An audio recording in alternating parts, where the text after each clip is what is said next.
Hey everybody, happy Friday and welcome to your Friday afternoon lecture where we are going to be talking about how muscle can be very protective and very helpful for you during premenopause, postmenopause, and the thick of menopause, and just all throughout the rest of your life. If you are new here, take a moment either after this or you can watch this later on, head over to the Getting Started section of Momentum Mastery, where you're going to find all of the good stuff to help you feel on top of the world and understand exactly what you are kind of like signed up for getting into. And most importantly, you get introduced to this amazing community that has been built here.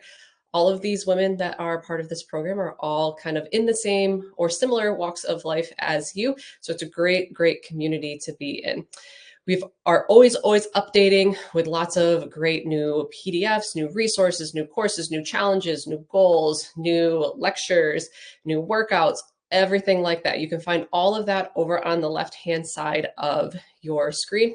And also take a moment to check out, there's a little tab over there that says Meet Your Coaches.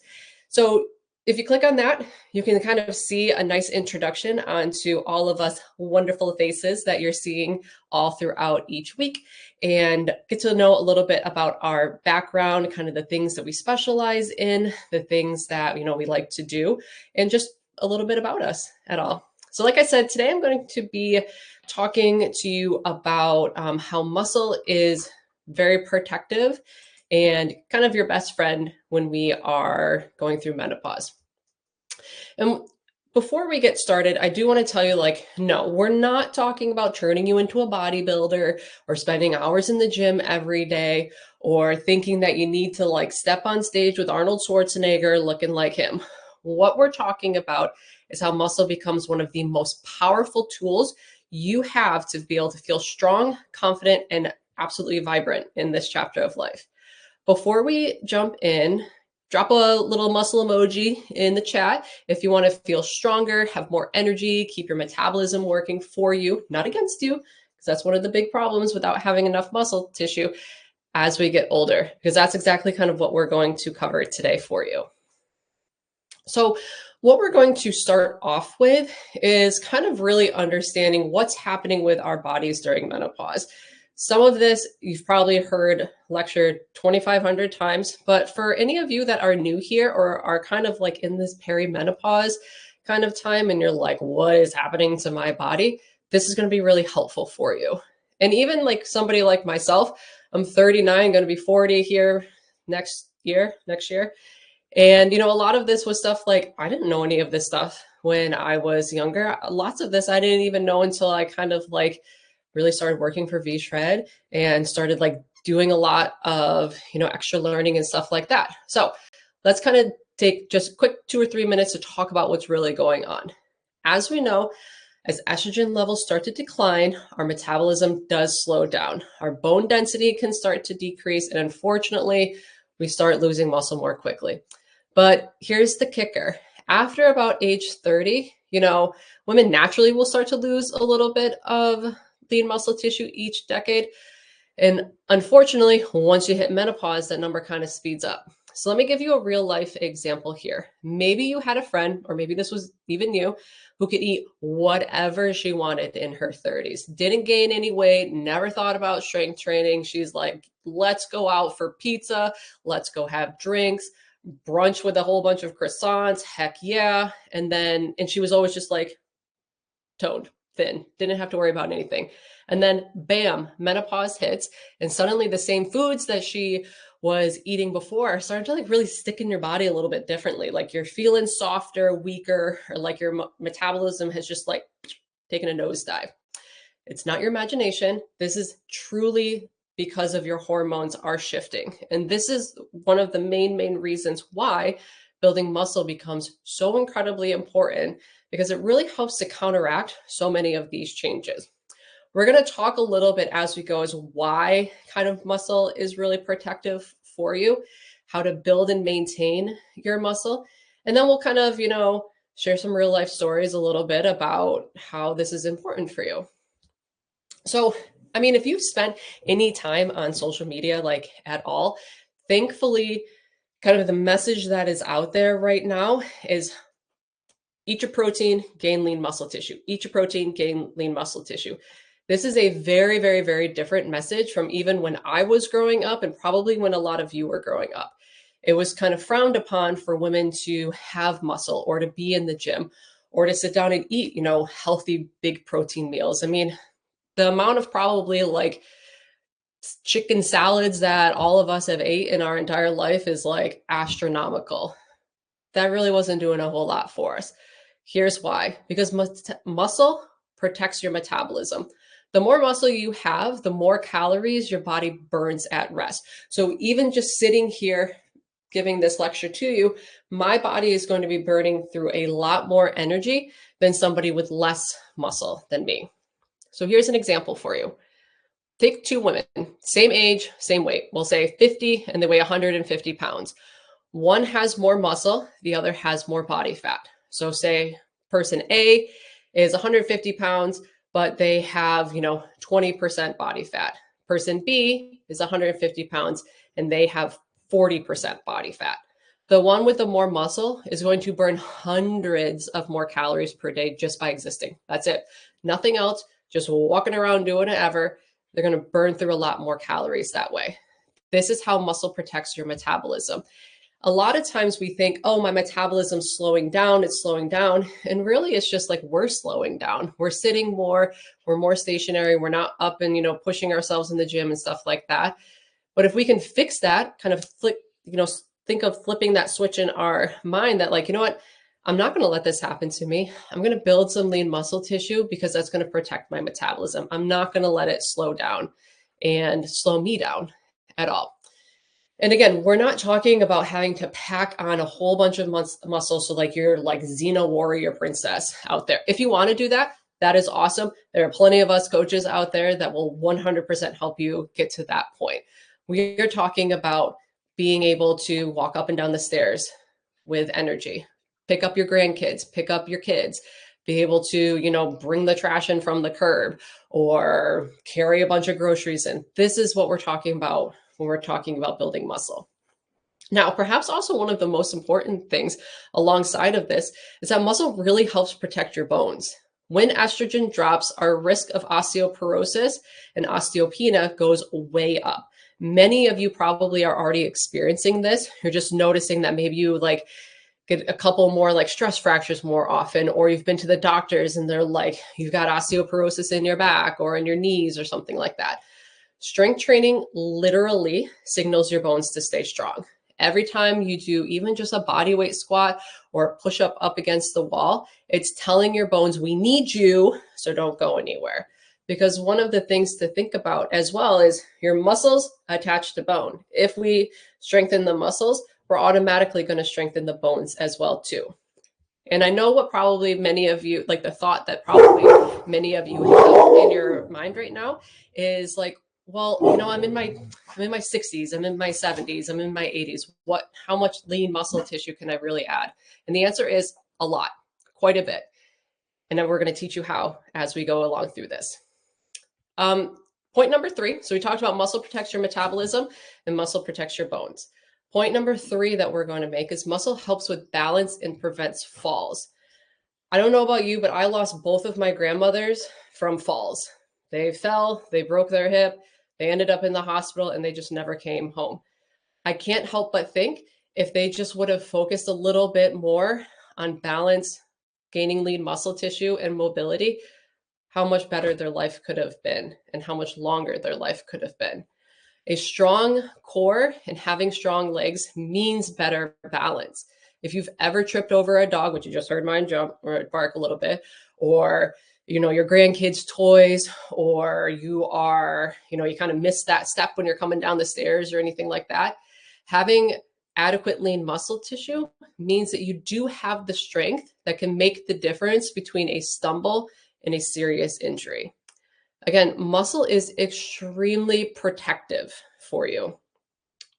So many times I read stories about, these women who are in, like a horrific car accident or skiing accident, or they fell or just whatever happens, and they don't get badly injured. And it's because they had so much lean muscle tissue on them that they just felt they were safe, they were protected. Your body, it's like creating its own little like cushion and bubble around you.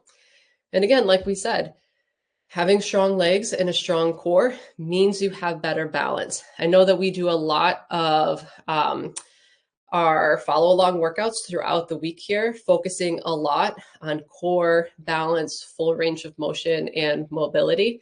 Having adequate lean muscle tissue is really going to help with all of that.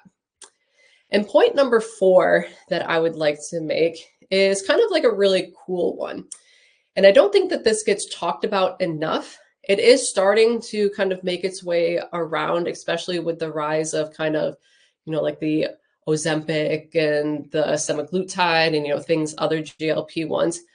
But oftentimes something that gets overlooked is that muscle really helps to manage your blood sugar and your weight.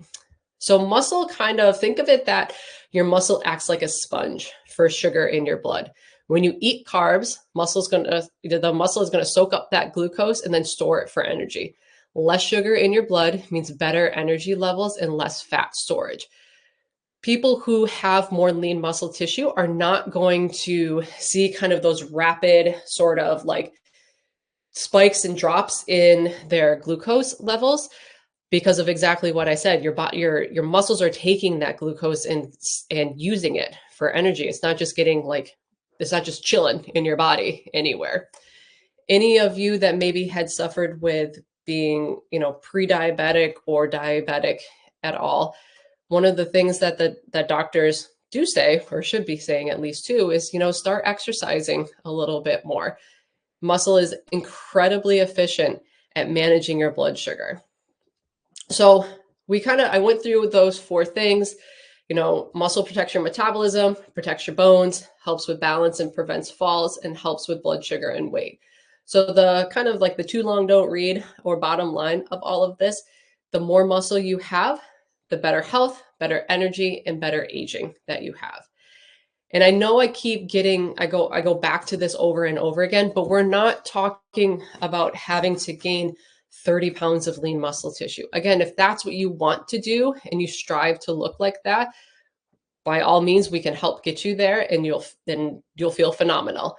We're talking about maybe gaining 1 or 2 pounds of lean muscle tissue. But I know what you're thinking. You're like, well, Alicia, I'm here for like weight loss and for, fixing my metabolism. What do you mean that I can gain 1 or 2 pounds of lean muscle tissue? I don't want to gain any weight. Here comes where myth number 1 happens, is women say, I'll get too bulky. You won't. Women simply do not have the testosterone levels for that. What women get when they start lifting is they get a lean, sort of toned muscle look to them, not bulk. The women that you see who are kind of those professional bodybuilders or professional athletes or, the fitness influencer that you see, that you watch, you follow on Instagram or anything like that, a lot of them are taking not only natural or performance enhancing drugs, but they are specifically manipulating their food choices, their calories, their performance enhancing drug supplementation, and also their exercise routine to get that way. Women, if you're going to go to the gym and start doing just some bicep curls, again, your arms are not going to look like Arnold Schwarzenegger there. What we're going to build is very sculpted, lean, beautiful toned muscles. And the good thing about it too is that muscle takes up way less space than fat. So let's take those 2 women that we talked about earlier, both 50 years old, both weigh 150 pounds. One is 20% body fat, the other is 30% body fat. Let's even say that they're both the same height, 5'5". So on paper, they should look exactly the same. Same age, same height, same weight. Now, we know that the female A, who has 20% body fat, is going to look way leaner than female B that had the 40% body fat. And that's because lean muscle tissue is just very, very dense. It's kind of the difference between having like a 10-pound brick and a 10-pound bag of feathers. The brick is going to be very small, very compact. The feathers is going to take up like the entire space of my office here. So you're not going to get get bulky at all. You're going to slim down. You're going to have very lean, beautiful, long muscle lines. Myth number 2, and this is one that I hear quite a bit, is people will say, well, cardio is enough.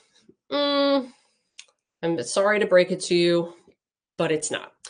Cardio is really, really great for your heart, amazing for your heart, amazing for your lungs, amazing for giving you that runner's high, working on your endurance, maybe working on some speed.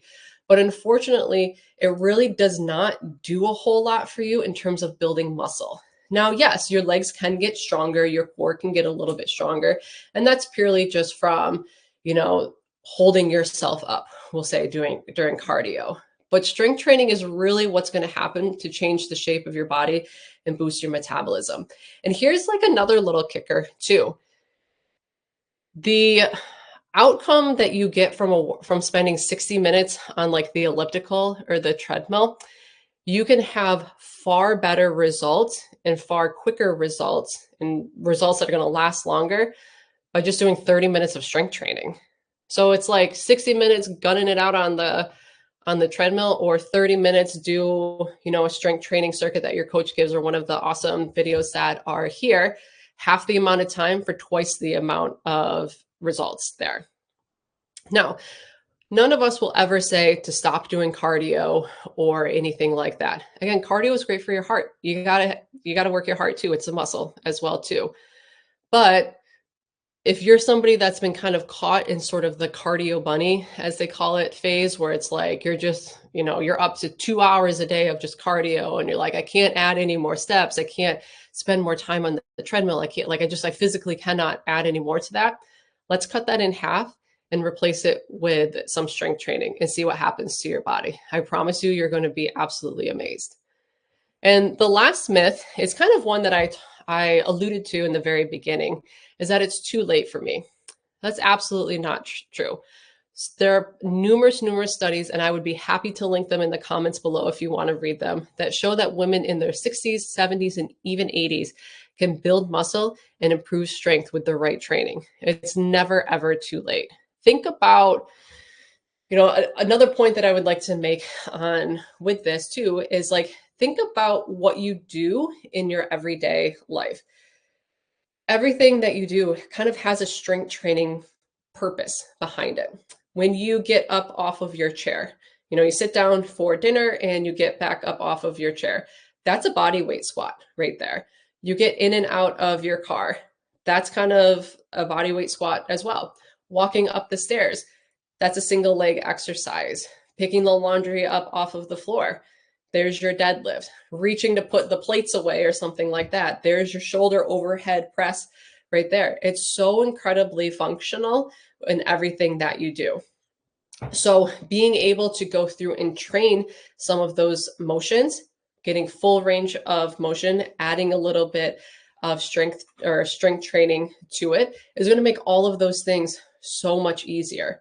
Wouldn't it be great for you to just be able to pop up out of your chair instead of having to kind of wiggle your way forward and then brace yourself and then, press yourself up?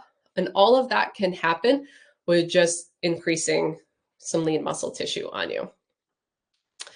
So let's really kind of spend a couple minutes here talking about how to build and maintain lean muscle tissue. I've given you kind of the myths. I've given you the reasons why. I've, told you the incredible things that happen. So now let's get down to the nitty gritty of all right, how do we actually do this? Let's go over a few strength training basics. Typically, I would say to start with just 2 to 4 days a week. That's it. Even just start with 2 days a week. Again, it doesn't have to be, 2-hour long sessions in the gym or anything like that. I strength train every single day, and I top it off at an hour. I won't go anything above an hour unless I absolutely have to. Typically for my clients that I work one-on-one with, I'm usually keeping them right around that 30 to 45 minute mark. You want to focus on some of the bigger moves. So things like I just said, squats, lunges, push-ups, rows, presses, things like that. Even if you start with just your body weight, that is still strength training. You're using your body to elicit a muscular response within it. So no, you don't have to worry about going out and buying like a whole new garage gym or anything like that. Even just grab like a pair of 3, 4, and 5 pound dumbbells, or use your own body weight. All of those can be strength training and can elicit the same sort of, or the beginning stages of the response that we're looking for. Now, you also may ask, well, I see these people in the gym and they're lifting, these giant weights, and they're lifting all these barbells, and they're doing all these like crazy moves and stuff. The basics. Always focus on the basics. Everything that you see out there, a lot of it, is like flashy and everything. But when it comes down to like the absolute best things to do, focus on your big moves. Squats, lunges, kind of some type of pressing, some type of pulling, some type of hinging. So we're bending at our hips. And if we can, some overhead pressing. And yes, even if you don't have the mobility to get your arms up all the way and you can only go right here, we're still working our shoulders. So we can do all of this, but we also need to make sure that we have adequate protein intake. Protein is the building blocks of muscle. So if muscle is the house, protein is kind of the bricks or the sheetrock or the wood that kind of forms the house. You cannot build a house unless we put that kind of foundation and walls up first. Typically, you want to aim for about 20 to 30 grams of protein at each meal. And I know that seems like a lot. Work your way into it very slowly. Try to aim for just like making sure you eat all of your protein at a meal first. If you are having difficulty getting protein in at a meal, it's okay to have a shake. It's okay to have some yogurt. It's okay to have some cottage cheese or something like that. It's more advantageous to make sure you hit your protein intake than it is to stress about using some type of, we'll say processed sources like shakes or bars or things like that. So focus in on that protein intake. A lot of you have meal plans that you've made for yourself, or maybe you have a custom meal plan from a coach. All of those will have adequate protein amounts in there for you. And the other like really awesome part about protein too is that it's very satiating. So you're going to feel very full for a very long time. Unlike carbohydrates, a lot of them were like we eat them and then instantly we're just like, okay, I could like definitely eat again. Protein's going to takes longer to digest in your body. So it's going to help you feel fuller for longer. And I'll give this little kind of tip or trick that I give to my one-on-one clients is if you are feeling like you're hungry or you're like, oh, I need like a snack, or I'm hungry, or I need to eat something, go for protein first. If you're not willing to eat some, deli meat or a shake or some eggs or some chicken or something like that, chances are you're probably not actually hungry. Because if we are really truly hungry, we would eat that protein that's in front of us. More than likely, you might just be bored, or it's kind of, just like a habit or something like that. So just grab that protein first. And then the last part that we'll talk about on how to build and maintain muscle is just daily movement and recovery. Like I said, start with just 2 days a week of strength training and see what happens. Try to walk every day, but also give your body rest. Menopause can really mess with sleep. A lot of you, I've seen some of the posts in our members chat area. So shameless plug for the members chat area. And menopause really, it messes with sleep quite a bit. That's usually the first thing that people see when they are starting to experience going into kind of perimenopause is they're like, my sleep is just like really, really messed up. And thank your hormones for that. But if we can prioritize as much recovery as we need and make sure that we exercise and just move every single day, you're going to have amazing things happen within your body. So I wanted to share a quick story about one of my clients. So this client, I won't use her name out of respect for her privacy, but she came to me she was 52 years old. She had never touched weights before. And, she's working one-on-one on V-Trix. She's like, I just need to lose weight. And we're talking about her exercise program. And she's like, I'm just going to keep doing my cardio and stuff. And I was like, well, we've been doing cardio for a long time and you're kind of frustrated with how your body looks and how it's acting. was like, why don't we try something different? And she said, I'm too old now. I'm at the tail end of menopause. I've gone, nothing's worked for me before. Why would, I'm just too old. I just need to lose this weight. And I was like, well, you came to this, like I said, you came to V-Shred for a reason. Let's just have like kind of one of those Jesus take the wheel moments and just see what happens. So we started very, very small body weight squats, some calf raises, some push-ups up against the wall. Nothing crazy at all. Every single week, we sort of increased it a little bit.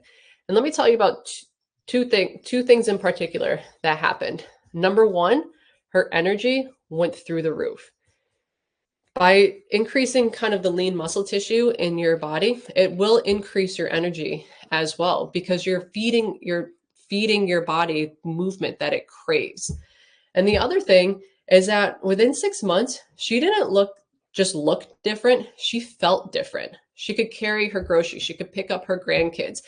But more, she was also a better person to be around. She had, like I said, she had more energy. She was looking for more things to do as well because she just felt so good. Just starting off with very, very small things can make a huge world of difference. And I know for a fact that all of the other coaches that are part of Momentum Mastery as well have very, very similar success stories as this. So we've been talking about this for about 25 minutes now. And if you're still with me, awesome. Thank you very much.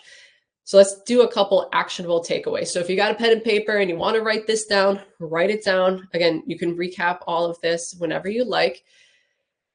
Number one, action takeaway number one, strength train 2 to 4 days a week. Start with 2 days a week. Prove to yourself that you can show up for those 2 days a week for 2 weeks. If you hit all of those workouts in 2 weeks, add a third day on. If you hit all 3 workouts for another 2 weeks, add a fourth day on. Start small, start with the basics. Eat protein at every meal. This is point number 2. So bullet item number 2, eat protein at every meal. 20 to 30 grams is a good start. It's a good goal. Don't be afraid if you need to use some type of shake or protein bar or yogurt or something like that to hit it. Like that's totally fine. I have a protein shake every single day. Every single day. My protein goal is about 180 grams a day, which is a lot. That's what it takes for me to kind of maintain my training that I do on the outside. And I have to use some type of shake and some type of yogurt to meet that every day. Point number 3, walk daily. That's it. Just go for a walk. Not only is it just good for your health, but like get some sunshine on you. It's just going to make you feel better. And then the last point is protect your sleep and recovery. This isn't about perfection. It's about small, consistent habits that really will add up over time. One of the biggest takeaways that I always want clients to understand with, working in a program like this is that the slow way is the best way. We want to make this so that all of these things enhance your life instead of take away from your life. So starting small, creating those daily habits that you can build and build and build upon. So then your body doesn't think that it is, that you're overloading it or anything is the real important thing. And, the last little bit that I'll kind of leave here with you too is the more lean muscle tissue you have, the faster your metabolism works, the more calories you burn, which means the more food you can eat. And that is a beautiful thing. Think about if you go out to brunch with your friends or whatever, or even I'll just use myself as an example. My caloric intake is about 2,400 calories a day. Again, I have a lot of lean muscle tissue. It's taken me a long time to get there. That's where my caloric intake is. I have friends that don't strength train and don't exercise, and their caloric intake, is like 1,500 calories. If we go out to brunch and we're having a really nice fun brunch or whatever, that could be upwards of like 800 to 900 calories. So my friend that only eats, 15 or 1,600 calories, one meal can be half of their caloric intake. Whereas somebody like me that's built a lot of lean muscle tissue and has a really high caloric intake, I still have, 1,000 or 2,000 calories left for the day that I could eat and still not gain weight. It's a beautiful thing. Your life is so much better and stress-free when you have more flexibility within your diet. So here's my challenge for you. What is one thing you can start this week to help build or protect your muscle? Leave a comment below in the chat box. Maybe it's a strength workout. Maybe it's upping your protein. Maybe it's a daily walk. Or maybe it's like, you know what, I'm going to do 10 push-ups up against the counter 3 times a day. Like I said, drop it in the comments, because when you put it out there, you're more likely to follow through, because not only with myself check in on you, but all of your community will do that as well. So menopause, it's a new chapter, not the end of the story. Muscle is going to be how you take control of your health. And if you need help kind of navigating any of this as well, then you please feel free to fill out or click the link in the chat box that I just put, and you can book a call with somebody to kind of figure out the next steps for you. I hope you enjoyed all of this. I hope it was very informative for you, and thanks for sticking around on this Friday. We'll talk again soon. Bye, everybody.